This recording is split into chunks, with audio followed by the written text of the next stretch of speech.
तो वह प्रगट मिथ्या दृष्टि है। यह बात हमने पढ़ी और उसमें हमने ये भी बात समझी कि जगत में कोई कुगुरु कुदेव कुधर्म नहीं है। अदेव को देव मान लेना, अगुरु को गुरु मान लेना और अधर्म को धर्म मान लेना, ये ऐसी हमारी जो मान्यता है उसी का नाम कुगुरु कुदेव कुधर्म है ना।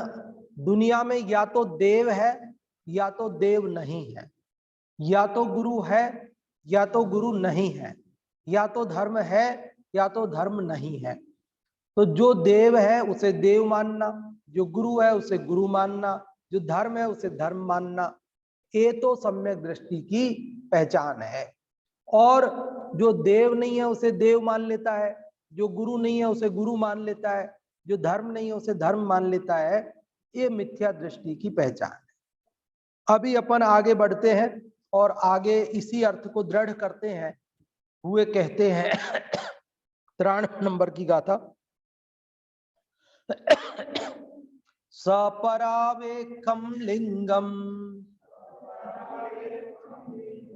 राई देवम असंजयम वंदे मण्डई मिच्छा दिट्ठी नहु मण्डई शुद्ध सम्मतो सपरावेखम लिंगम राई देवम असंजयम वंदे मण्डई मिच्छा दिट्ठी नहु मण्डई शुद्ध सम्मतो स्वपरापेक्षम लिंगम रागिणम देवम असंयतम वंदे मानयति मिथ्या दृष्टि न स्फुटम मानयति शुद्ध साम्यक्ति। अरे रागी देवता अर स्वपरपेक्षा लिंग धर वस असंयत की वंदना न करें सम्यक दृष्टि जन। इस 94वीं गाथा में आचार्य कुंद देव क्या कहते हैं, देखिए वो ये कह रहे हैं कि सपरावेखम लिंगम। सपरावेखम का क्या अर्थ है? स्व और पर की अपेक्षा से। स मतलब स्व, पर मतलब अन्य। तो अपने कोई लौकिक प्रयोजन विचार करके अथवा पर दूसरे के आग्रह आदि के कारण से जो लिंगम, लिंग को धारण करता है और वो स्वपरापेक्ष हुआ, मतलब अपने कोई लौकिक प्रयोजन से वेश धारण कर ले अथवा किसी अन्य के आग्रह आदि के कारण से वेश धारण कर ले, उसे परापेक्ष कहते हैं। तो स्वपरापेक्ष जो लिंग है उसको राई देवम, राई मतलब रागी, रागी देव को जो राग द्वेष करता है, राग द्वेष सहित है, 18 दोषों सहित है, ऐसे देव को असंयजम, असंजदम, असंजयम मतलब असंयमी को, किसको? असंयमी को वंदे, ये उत्तम पुरुष एक वचन है कि मैं वंदना करता हूं। वंदे, मैं वंदना करता हूं, ऐसा कोई बोले अथवा मन्नई अथवा माने, उनको उनमें श्रद्धा करे, उनको सही माने, सच्चा माने, मिथ्या दिट्ठी, वह मिथ्या दृष्टि है। न हु मन्नई शुद्ध सम्मतो, शुद्ध सम्यक्त्व वाला नहु मन्नई नहीं मानता है। शुद्ध सम्यक्त्व जिसको प्रकट होता है, निरतिचार सम्यक दर्शन जिसको होता है, वह तो स्व पर अपेक्षा से धारण किए गए लिंग को, रागी देव को और असंयमी को वंदना नहीं करता है। उसे सच्चा देव धर्म गुरु नहीं मानता है, उसकी वंदना नहीं करता है, और जो करता है वो मिथ्या दृष्टि है। ये बात कह रहे हैं। अर्थ समझ में आ गया सबको?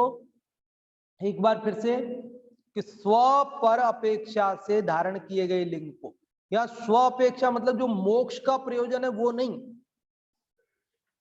मतलब स्व अपेक्षा के अंदर भी मोक्ष के प्रयोजन को नहीं विचारा उसने, इस लोक संबंधी कोई प्रयोजन विचारा, उस लौकिक प्रयोजन को धारण करके उस अपेक्षा से लिंग धारण कर लिया, अथवा पर अपेक्षा मतलब दूसरे को दिखाना, दूसरे का आग्रह, दूसरे का देखा देखी, किसी अन्य वजह से धारण कर लिया।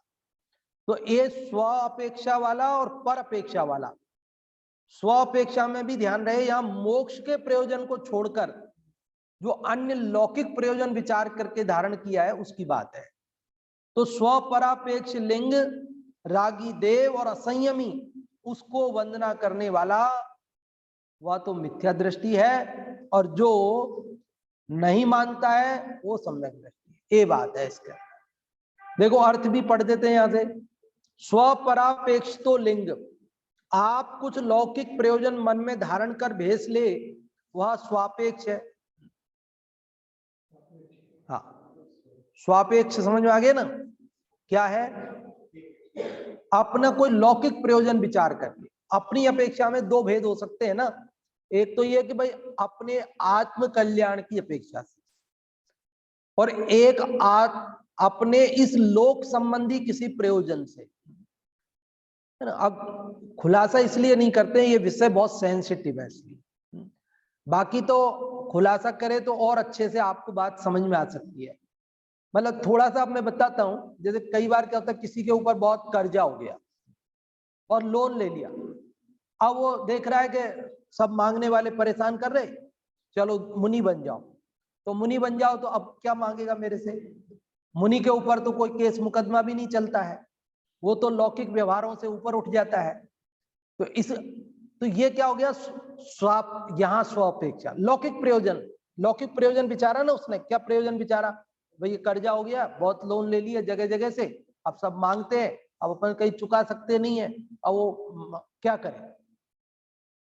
तो ऐसी स्थितियां वो ऐसा हो जाता है ना, उसके ऊपर कोई केस नहीं कर सकते, जो हो जाता है ना, साधु हो गया तो उसके ऊपर मुकदमा नहीं चलता है, क्योंकि वो तो लौकिक व्यवहारों से ऊपर उठ गया। तो ऐसी स्थिति तो ये लौकिक प्रयोजन अन्य भी कोई हो, है ना। सेंसिटिव विषय होने से मैं ज्यादा खुलासा नहीं करता हूँ। बाकी मतलब बिल्कुल सच्ची बात है, एक भाई हमारे थे, साथी थे, तो उन्होंने कहा कि हम ब्रह्मचारी थे, तो संघ में क्या होता है कि पहले तो महाराज को आहार होगा, फिर महाराज के बाद अन्य जो है ना उनको होगा, और हमारा नंबर लास्ट में आता, तो 1 बज जाती, 12 बज जाती, 1 बज जाती, और फिर बचा तो बचा, नहीं बचा तो नहीं बचा, ऐसी स्थिति हो जाती। तो हमने सोचा ये कपड़े फेंको ना, जो फटाफट सबसे पहले ही मिले। मतलब अब मुझे पता है कि ये बात कहना कितना खतरनाक है मेरे लिए, है ना, इसलिए मैं कहता नहीं हूं आपसे, लेकिन कहने का मतलब ये है कि ऐसे लौकिक प्रयोजनों को विचार करके यदि धारण करता है तो वो स्वापेक्षा, ये बात यहां पर कही है ना। समझ गए आप क्या कह रहे हैं? स्वपरापेक्ष तो लिंग, आप कुछ लौकिक प्रयोजन मन में धारण कर भेज ले, वह स्वापेक्ष है, और किसी पर की अपेक्षा से धारण करे, किसी के आग्रह तथा राजाधिक के भय से धारण करे, वह परापेक्ष है। रागी देव, जिसके स्त्री आदि का राग पाया जाता है, और संयम रहित को इस प्रकार कहे कि मैं वंदना करता हूं तथा इनको माने, श्रद्धान करे, वह मिथ्या दृष्टि। शुद्ध सम्यक होने पर न इनको मानता है, न श्रद्धान करता है, और न वंदना व पूजन ही करता है। भावार्थ में क्या कहा कि ये ऊपर कहे इनसे मिथ्या दृष्टि के प्रीति भक्ति उत्पन्न होती है। रागी देव, असंयमी, जो स्वपर अपेक्षा से लौकिक प्रयोजन विचार करके धारण किया, उनके प्रति भक्ति मिथ्या दृष्टि को उत्पन्न होती है। सम्यक दृष्टि जो है उसको इनके प्रति भक्ति उत्पन्न नहीं होती है। जो निरतिचार सम्यक्तवान है वह इनको नहीं मानता।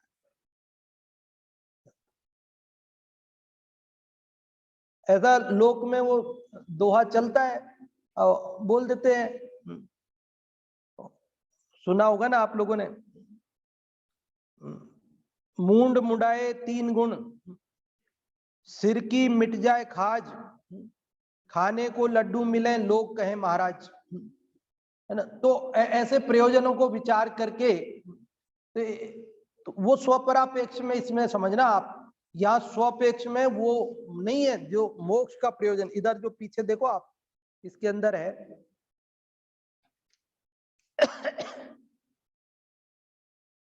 पेज नंबर 291, पेज नंबर 291 पर ऊपर से तीसरी लाइन देखो क्या कह रहे हैं, पहले पढ़ चुके उसी को बता रहा हूं आप। 291 नंबर पेज पर ऊपर से तीसरी लाइन में लास्ट में देखो कि मोक्ष के प्रयोजन सिवाय अन्य प्रयोजन की अपेक्षा नहीं है। मोक्ष का प्रयोजन है बस, वो तो है मोक्ष मार्गी, और जिसको मोक्ष का प्रयोजन नहीं है और मोक्ष के प्रयोजन के सिवाय अन्य प्रयोजन है, कोई भी हो, भले भले स्वर्ग में देव बनने का भी प्रयोजन हो कदाचित, कभी यहां से मर के स्वर्ग में चले जाएंगे, देव बन जाएंगे, तो वो भी मोक्ष का प्रयोजन नहीं है ना। तो वो सब इसमें स्वपेक्ष में चला, स्वपेक्ष में घटित कर लेना उसको। स्वर्ग के देव बनने की अपेक्षा से भी मुनिव्रत अंगीकार करे तो वह भी स्व अपेक्षा में चले जाएगा, और मोक्ष का प्रयोजन विचार करके करे तो फिर मोक्ष मार्गी है, वो फिर इसमें नहीं जाएगा। ये बात है। बात तो सरल है, बात कठिन नहीं है, बस केवल इतनी सी बात है कि वो अपने को स्वीकार हो जाए, बस इतनी सी बात है। चलो जल्दी से अपन आगे बढ़ते हैं, अगली गाथा पढ़ते हैं। सम्मा इट्ठी सावय धम्मम जिण देव देसियम कुणदी, विवरीयम कुवंतो मिच्छादिट्ठी मुने यवो। सम्मा इट्ठी सावय धम्मम जिण देव देसियम कुणदी, विवरीयम कुवंतो मिच्छादिट्ठी मुने यवो। सम्यक दृष्टि श्रावक धर्मम जिन देव देशितम करोति, विपरीतम कुर्वन् मिथ्या दृष्टि ज्ञातव्य। जिन देव देशित धर्म की श्रद्धा करें सदृष्टि जन, विपरीतता धारण करें बस सभी मिथ्या दृष्टि जन। हम तो कहते हैं भले ही आप अर्थ मत पढ़ो, हिंदी का भी मत पढ़ो, कुछ मत पढ़ो, आप तो मूल जो प्राकृत का है वो ही समझ लो, क्योंकि वो 2000 साल पहले आचार्य कुंद कुंद देव के वचन है। महावीर स्वामी को मोक्ष पधारे हुए केवल 500 वर्ष ही हुए थे उस समय, तो शुद्ध देशना उनकी कर्ण परंपरा से, श्रुत परंपरा से वहां आई थी, इसलिए उसमें कहीं कोई संशय हमारे लिए नहीं है। मेरी बात भी मैं कोई खुलासा नहीं करता हूं, एक शब्द भी मेरी तरफ से नहीं बोलूं, और यहाँ से जो अर्थ है, भावार्थ है, जयचंद जी छाबड़ा साहब ने आज से 250-300 साल पहले जयपुर के अंदर बैठ करके लिखा है, उसको भी भले मत पढ़ो है ना, सीधे कुंद आचार्य की गाथा है ना, उतना पढ़ो। मैं तो कहता हूँ जितना मूल में जाओ आप, जितना नजदीक जाओगे उतना आपको बढ़िया चीज, ओरिजिनल चीज मिलेगी। तो सीधे आप देखो प्राकृत से अब तो आप समझने लग गए हो, कम से कम इस सभा में अपन पूरे पंच परमागम शब्द टू शब्द पढ़े हैं, तो अब तो आप लोग इसको समझने लगे हैं। देखो सम्मा इट्ठी मतलब, मैं नहीं बोलता हूँ अर्थ, आप बोलो। सम्मा इट्ठी मतलब क्या? सम्यक दृष्टि। सावय, सावय मतलब क्या? श्रावक। धम्मम धर्म, जिण देव जिन देव, देशियम उनकी देशना, कुणदी करता है, विवरीयम विपरीत, कुवंतो करने वाला, मिथ्या दिट्ठी मिथ्या दृष्टि, मुने यवो जानो। अब बताओ इसमें से कौन से शब्द का अर्थ नहीं आ रहा आपको?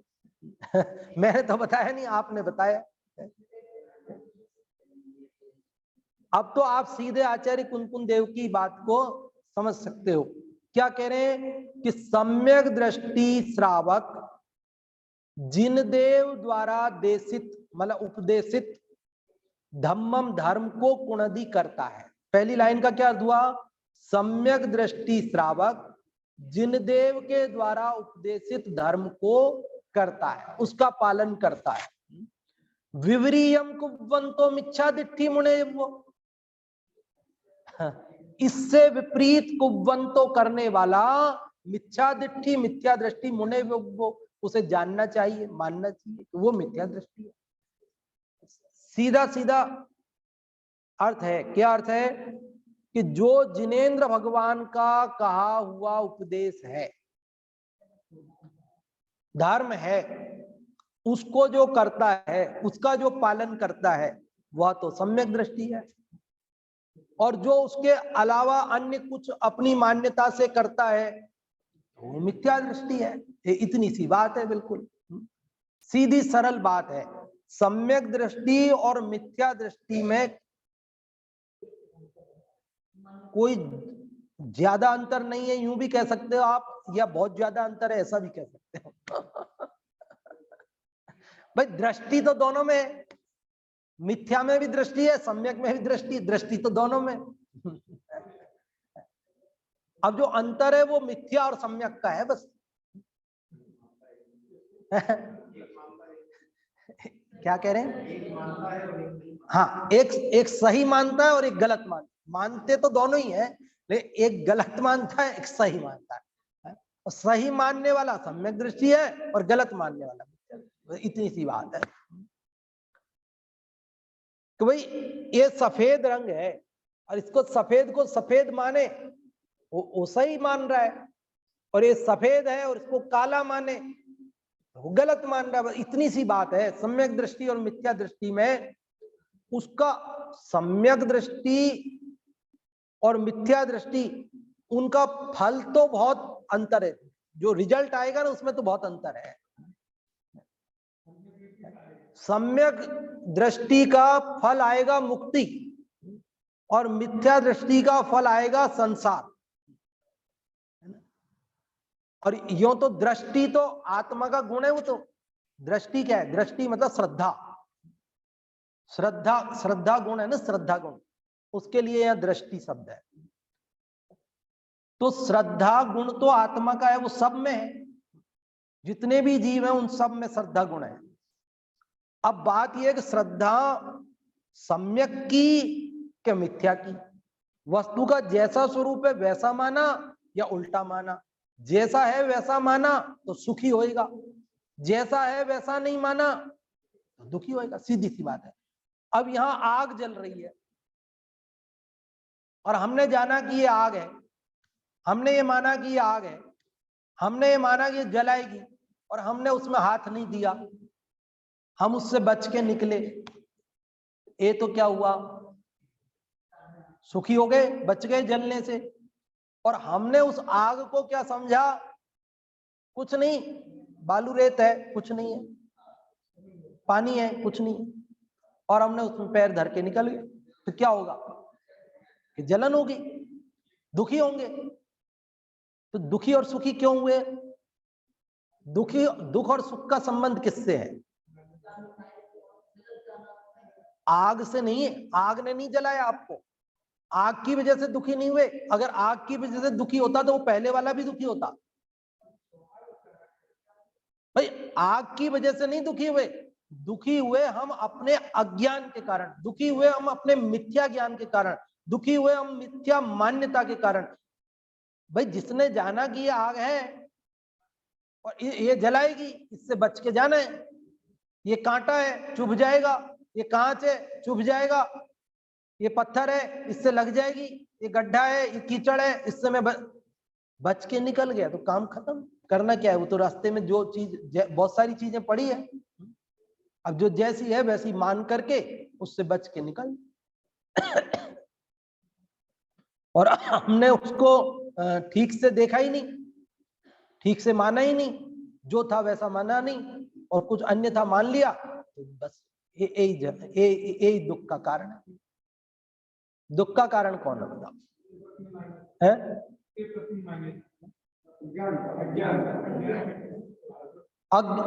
बोलो, अज्ञान से बड़ा दुख नहीं है और ज्ञान से बड़ा सुख नहीं है।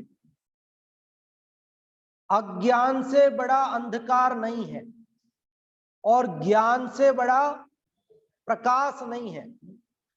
भाई साहब ने बताया था कि वो, जब मैंने आपको बताया भी था तब अपने वो श्रवण बेलगोला में महामस्तकाभिषेक हो रहा था ना, तो उसके करीब 1.5 साल पहले जब तैयारियां चल रही थी इसकी, उस समय भाई साहब को वहां बुला करके और वहां कमेटी के जो प्रमुख लोग थे उन्होंने ये कहा कि महामस्तकाभिषेक होने वाला है 1.5 साल बाद, कि हाँ होने वाला है।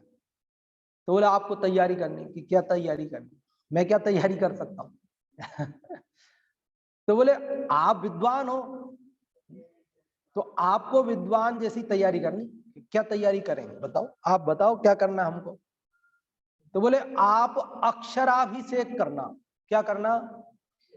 अक्षराभिषेक करना। आप लोग जलाभिषेक करेंगे, आप अक्षरों का अभिषेक करना। अक्षराभिषेक मतलब, है ना, समझ गए आप?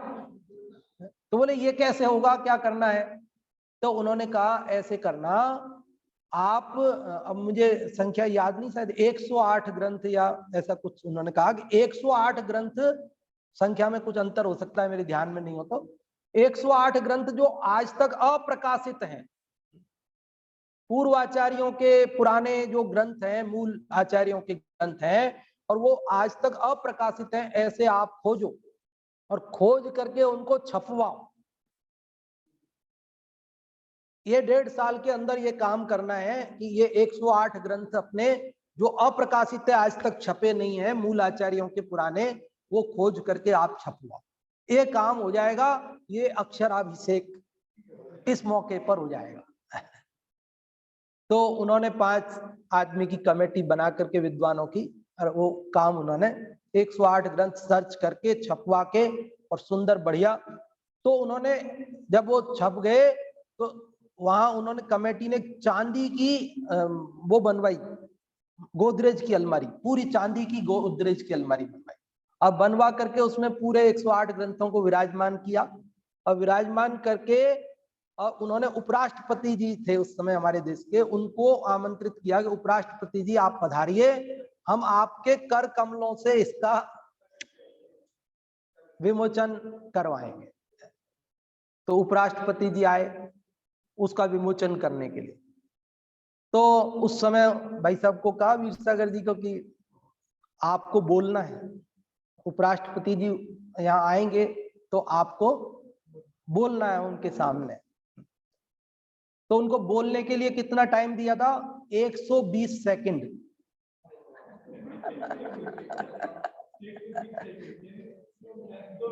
हाँ, 120 सेकंड बोलना है आपको, क्योंकि राष्ट्रपति के कार्यक्रम होते हैं ना हमारे, तो सब सेकंडों में लिखा रहता है, मिनटों में और घंटों में नहीं होता। वहां सेकंडों में ही पूरा उनका टाइम टेबल फिक्स रहता है, और 1 सेकंड भी ऊपर नीचे, 2 सेकंड 3 सेकंड तो आप कर लो, तो उससे ज्यादा अगर आपने किया तो करने नहीं देंगे, कुछ भी हो जाए चाहे, ऐसा बिल्कुल फिक्स रहता है, खचित रहता है कार्यक्रम। तो 120 सेकंड दिया। अब 20 से 22 23 24 तक तो ठीक है, 125 सेकंड बोले तो बिठा देते वहीं की वहीं, बैठ जाओ बस हो गया खत्म। ऐसे नहीं कि आप बोलते रहो। तो अब भाई साहब बोले जब मेरे को 2 मिनट बोलना है, क्या बोलूंगा आप? क्या बोल? तो उन्होंने सोचा कि ऐसी कोई बात बोले जो 2 मिनट में सारी बात आ जाए। तो मैं आपको वो बात बताता हूं जो उन्होंने उस समय बोली थी, वो 2 मिनट। उन्होंने ये बोला था कि अज्ञान से बड़ा कोई अंधकार नहीं है और ज्ञान से बड़ा कोई प्रकाश नहीं है। अज्ञान से बड़ा कोई दुख नहीं है, ज्ञान से बड़ा कोई सुख नहीं है। अज्ञान से बड़ी कोई विपत्ति नहीं है और ज्ञान से बड़ी कोई संपत्ति नहीं है। कुछ और भी शब्द मैं भूल रहा हूंगा। तो ये संदेश सारे विश्व को जाए, इसके लिए हमने यहाँ 108 ग्रंथों का प्रकाशन किया है। और मैं माननीय उपराष्ट्रपति महोदय से निवेदन करता हूं कि वे इसका विमोचन करें। हम तो ज्ञान का महत्व बताना चाहते हैं भैया। शास्त्र ये हमने इसलिए छपवा करके यहाँ विमोचन किए हैं तो भैया ज्ञान से जीव सुखी होता है और अज्ञान से दुखी होता है। तो यदि सुखी होना है तो ज्ञान करो, सम्यक ज्ञान करो, सम्यक श्रद्धा करो, और दुखी रहना है तो अज्ञान से जीव दुखी होता है, मिथ्या ज्ञान से, मिथ्या मान्यता से दुखी होता है। रस्सी पड़ी थी, सर्प समझ के हार्ट अटैक से मर गया आदमी। अब बताओ किससे मरा? सांप से मरा? सांप तो था ही नहीं, तो रस्सी से मरा। रस्सी से कोई मरते क्या? तो फिर किससे मरा? कि अज्ञान से। किससे मरा? कि रस्सी थी और रस्सी जान लेता तो सम्यक दृष्टि। भाई यहाँ प्रयोजनभूत विषय को मानने जानने की बात चल रही है यद्यपि, लेकिन समझने के लिए कहा है ना।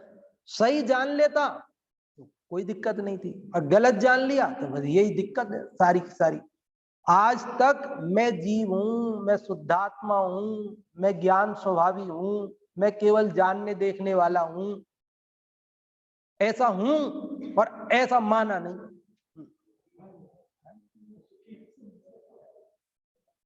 ये शरीर मेरा नहीं है, शरीर साथ जाएगा नहीं, शरीर का मैं कुछ कर सकता नहीं, ये जो रागादि भाव मेरे में पैदा हुए हैं ये विकार हैं, मेरे से भिन्न है, मेरा स्वभाव नहीं है, ऐसा जाना नहीं।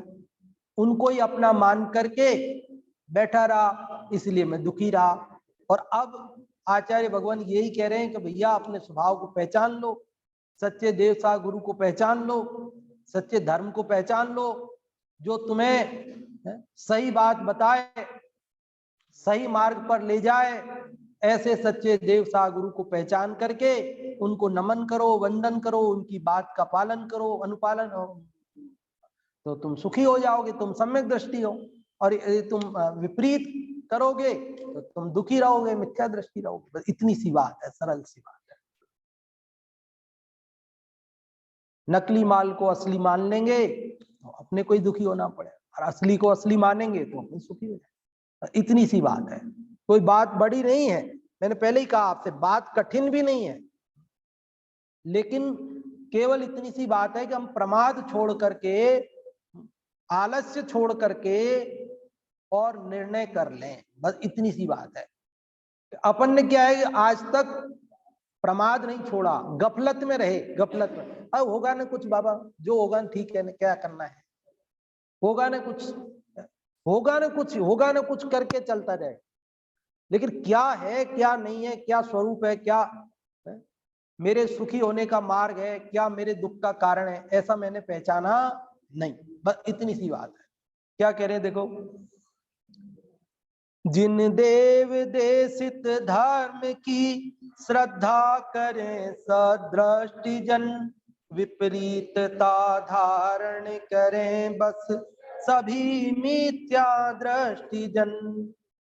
इस प्रकार कहने से जो जिन देव से उपदेशित धर्म का, इसका अर्थ नहीं पढ़ा ना मैंने, हाँ इसका अर्थ पढ़ता हूं कि जो जिन देव से उपदेशित धर्म का पालन करता है वह सम्यक दृष्टि श्रावक है, और जो अन्य मत के उपदेशित धर्म का पालन करता है उसे मिथ्या दृष्टि जानना।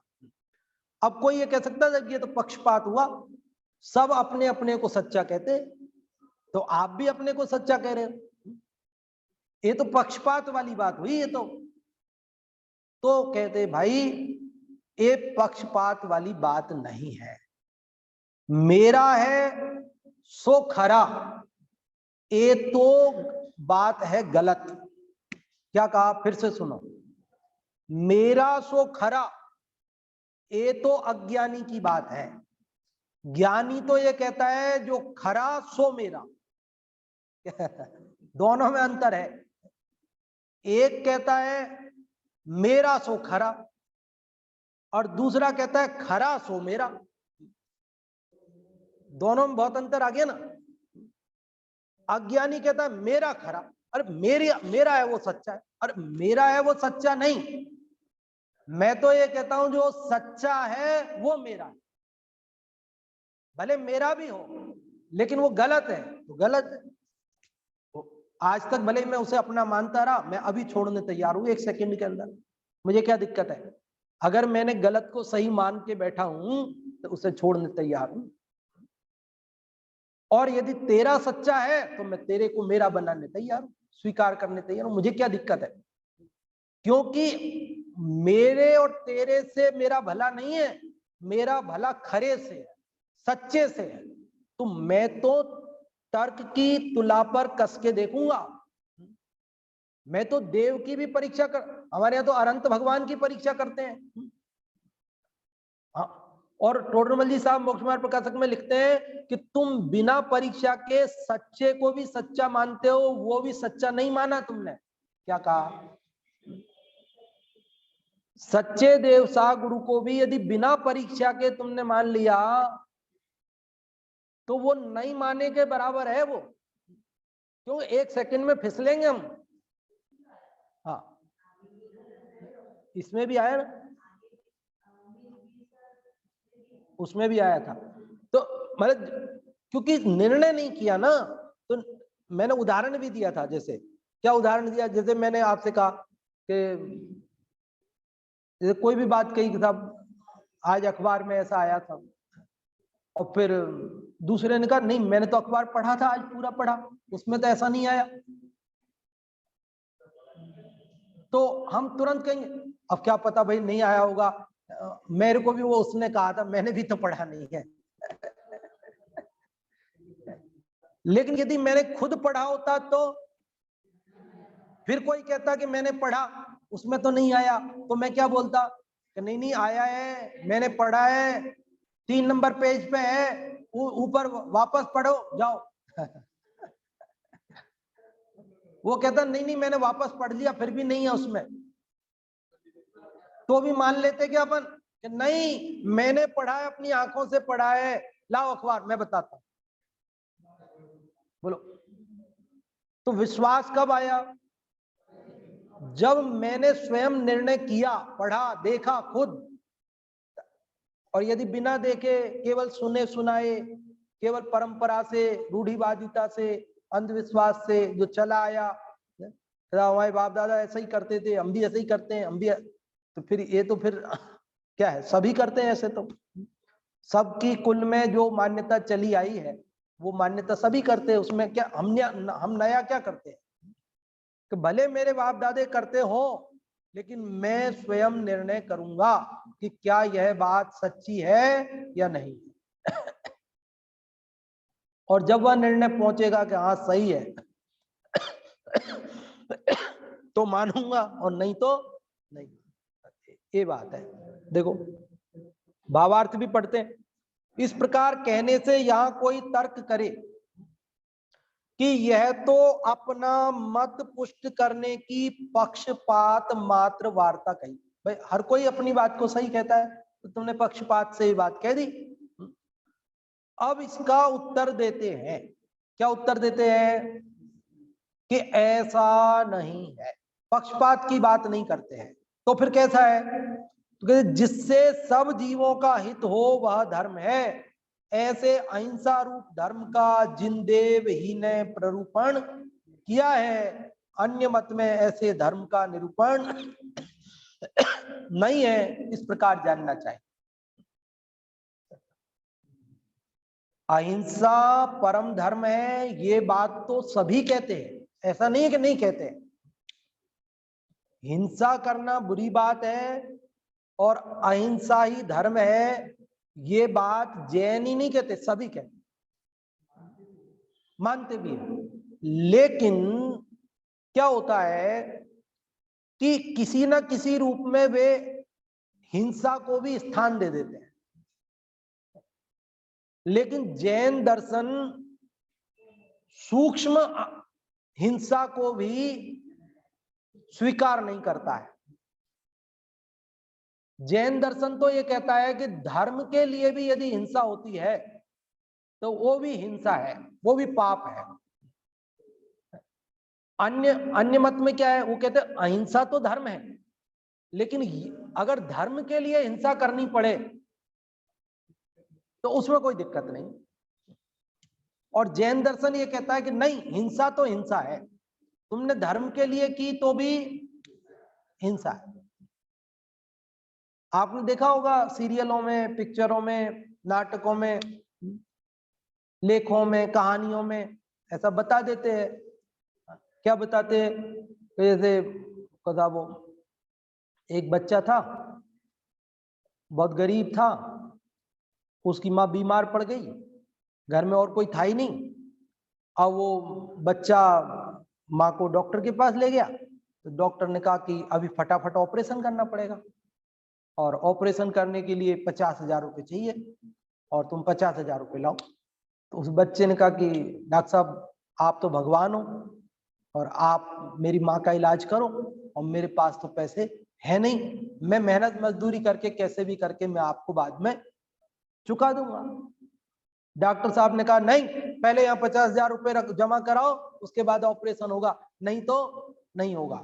उसने कहा डॉक्टर साहब माँ मर जाएगी, समय कम है, आप कह रहे हो जल्दी करना पड़ेगा, मैं इतनी जल्दी पैसे ला नहीं पाऊंगा, आप जल्दी से कर दो ना प्लीज। और डॉक्टर साहब नहीं पसीजे, उन्होंने कहा नहीं, पैसे आएंगे तो होगा, नहीं तो नहीं होगा, मैं नहीं जानता। वो गया और बैंक के बाहर एक जना पैसे निकलवा के लेके जा रहा था, उससे उसने क्या किया, झपट्टा मार के बैग छीन लिया और ले जाकर के डॉक्टर साहब को, लो ये लो आप 50,000 रुपया, और आप मेरी माँ का इलाज कर। तो कहते देखो कितना अच्छा बच्चा है, कितना अच्छा बच्चा है, माँ का भक्त है, माँ की सेवा करा, बढ़िया किया इसने, बढ़िया किया, बढ़िया किया, माँ मर जाती अभी तो मर जाती, इसने अच्छा किया है, अच्छा किया। अरे भाई इससे तो तुमने चोरी करने, लूटपाट करने, झपट्टा मारने की शिक्षा दी दुनिया को। कोई चैन झपट रहा है, कोई थैला झपट रहा है, कोई चोरी कर रहा है, कोई डाका डाल रहा है, कोई रिश्वत ले रहा है, कोई कुछ कर रहा है, तो वो भी कोई ना कोई मजबूरी में ही कर रहा है भाई। अगर हम इन पापों को मजबूरी के नाम पर स्वीकार कर लेंगे, तब तो पापों को संरक्षण हो गया ना, पाप करने की प्रेरणा हो गई। कह रहे भैया तुम मजबूरी में भी ऐसा काम मत करो। कि साहब मां मर जाती, क्या करता वो बेचारा फिर? कि देखो आयु रहते हुए कोई मरता नहीं है, और आयु पूर्ण होने पर कोई जीवित रहता नहीं है। डॉक्टर ऑपरेशन कर देगा, उसके बाद भी बचने की गारंटी है, और जिसका ऑपरेशन नहीं होवे तो वो मरने की गारंटी है। और भाई वो कोई और तरीका निकालता ना। जगत में बहुत लोग धर्मार्थ संस्थाएं हैं, सेवा करने वाले कई लोग हैं, लायंस क्लब वगैरह देश में करोड़ों रुपए का लोगों को दान करते हैं, बड़े बड़े क्लब हैं, बड़ी बड़ी कंपनियों के पास CSR फंड होता है बड़ा बड़ा, वो दान में लगाते हैं। अपने यहाँ उदयपुर में अनेक